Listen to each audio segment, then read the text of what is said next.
Olá, sejam bem-vindos mais uma vez ao canal Rocha Sapiens.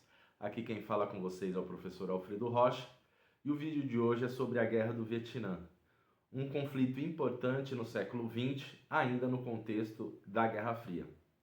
Logo após a vinheta, a Guerra do Vietnã.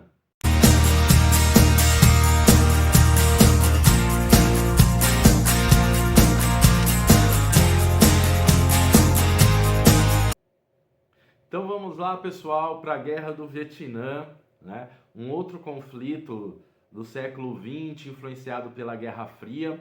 Vocês vão perceber que nesse conflito aí várias semelhanças com a Guerra da Coreia, né?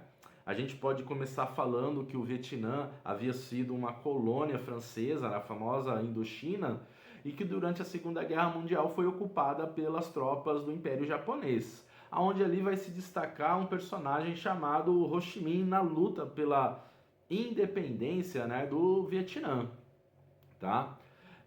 Após a Segunda Guerra Mundial, na Conferência de Genebra, vai ficar determinado que o Vietnã seria dividido temporariamente, né, até o paralelo 17, entre Vietnã do Norte, de orientação socialista, e Vietnã do Sul, de orientação capitalista. Vejam como é bem semelhante o que aconteceu na Coreia.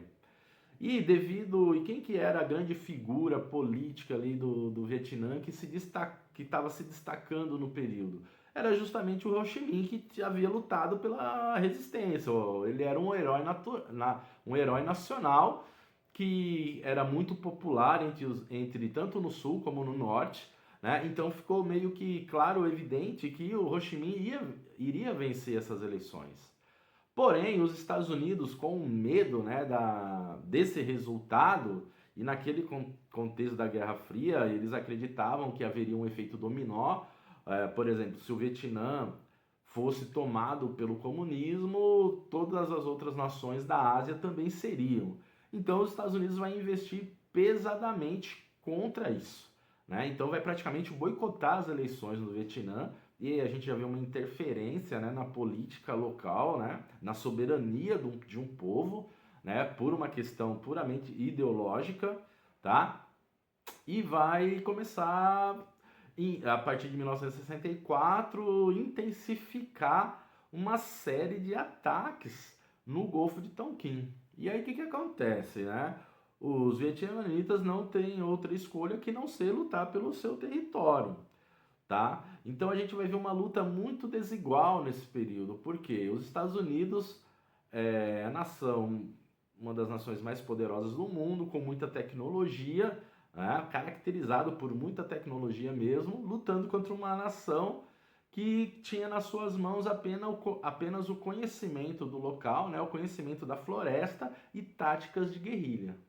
Então, inicialmente, os Estados Unidos achou que seria uma guerra fácil. Porém, pasmem, essa guerra durou 20 anos, porque os vietnamitas não se renderam, eles conheciam muito bem o local, assim como na Coreia, eles utilizaram uma tática de guerrilha que era atacar as tropas americanas pela retaguarda, né? Tropas de reconhecimento, e cavavam túneis aonde ali eles faziam uma estrutura para o seu exército de resistência, né? Onde eles tinham enfermaria, tinham dormitórios, os seus postos de comando, tudo subterrâneo.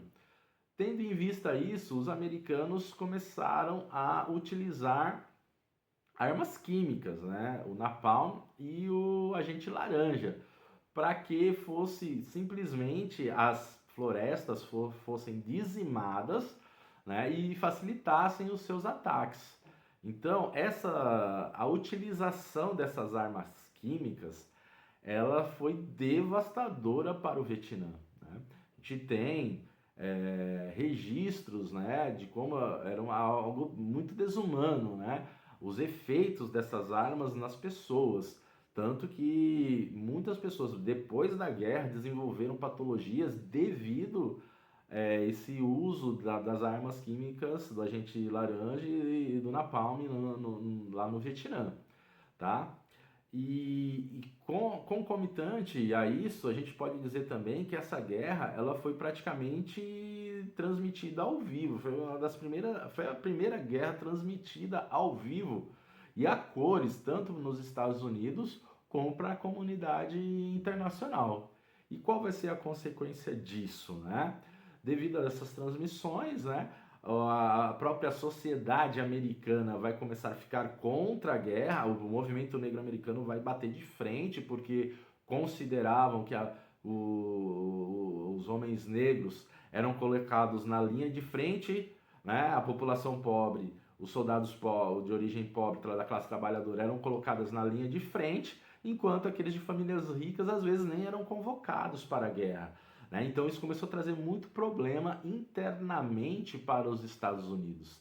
Externamente também começou a haver várias manifestações pelo mundo contra a guerra do Vietnã, reconhecendo que era uma ação de um imperialista dos Estados Unidos no Vietnã, tá? Então, até que isso foi desgastando o governo americano, os vietnamitas resistindo, impondo pesadas baixas ao exército americano, né? Que por outro lado promoveu alguns massacres, como o de My Lai, onde mais de 500 pessoas foram assassinadas, civis, mulheres, crianças, idosos foram assassinados como forma de retaliação aos ataques que as tropas americanas sofreram lá, né? Então isso causou muito desgaste para os americanos, que em 1973 acabou se retirando do conflito, né? Assinando um acordo de paz e se retirando, deixando apenas o Vietnã do Sul lutando contra o Vietnã do Norte, que avançou pesadamente até conquistar Saigon, né? E colocando fim assim à guerra do Vietnã. Né? Uma lição importante que a gente aprende com esse conflito é que até que ponto, né, o não entendimento, né, da política, né, da diplomacia dos países, até que ponto o poder econômico, ideológico está acima da vida das pessoas, né? Porque foi uma verdadeira carnificina, tanto para o lado dos americanos, né, que morreram muita gente, principalmente pessoas pretas e pobres, né, mas milhares de pessoas vietnamitas indiscriminadamente, sendo civis, idosos e mulheres sendo assassinados por uma causa política e ideológica do imperialismo americano, tá? Então, assim, aqui a gente apresentou para vocês um resumo, né, do que foi a Guerra do Vietnã. Espero que vocês tenham gostado, né? Quem não é inscrito, já se inscreva no canal e acione o sininho. Até a próxima, pessoal!